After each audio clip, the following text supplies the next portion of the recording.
গতকাল রাত থেকেই সারা দেশে গুঞ্জন ছড়িয়ে যায়, শরীফ ওসমান হাদি আর বেঁচে নেই। ওসমান হাদি সিঙ্গাপুরে এখন ঠিক কোন অবস্থায় আছে তার সঠিক খবরও জানা যাচ্ছে না। হাদির গুরুতর একটা অপারেশনের জন্য ইংল্যান্ডে নেওয়ার পরিকল্পনা থাকলেও হাদির শারীরিক পরিস্থিতি এখন ইংল্যান্ডে নেওয়ার মতো অবস্থায় নেই, যার ফলে সিঙ্গাপুরেই হাদির মস্তিষ্কের অপারেশন শুরু হয়েছে। এই অপারেশন থেকে ওসমান হাদি বেঁচে ফিরতে পারবেন কিনা সেটা এখন সবচেয়ে বড় প্রশ্ন। এদিকে অনেকেই বলছেন ওসমান হাদি অনেক আগেই ক্লিনিক্যালি ডেড অবস্থায় আছে, অর্থাৎ মেশিনের সাহায্যে কোনোভাবে তাকে বাঁচিয়ে রাখা হয়েছে। এরকম পরিস্থিতি থেকে বেঁচে ফেরাটা আল্লাহর অলৌকিক রহমত ছাড়া সম্ভব নয়। এদিকে ইনকিলাব মঞ্চের পক্ষ থেকে বলা হয়েছে, আপনারা দোয়া করুন, আল্লাহ জানে তাকে হায়াতে তায়েবা নসিব করেন।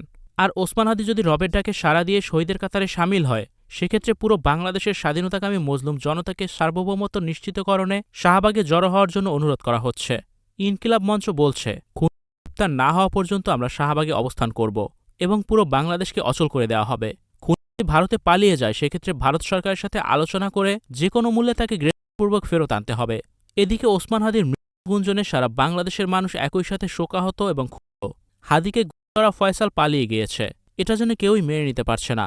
ফয়সালকে যদি ভারত ফেরত না দেয় সেক্ষেত্রে দুই দেশের সম্পর্ক আরও খারাপ হতে পারে বলে মনে করছেন রাজনৈতিক বিশ্লেষকরা।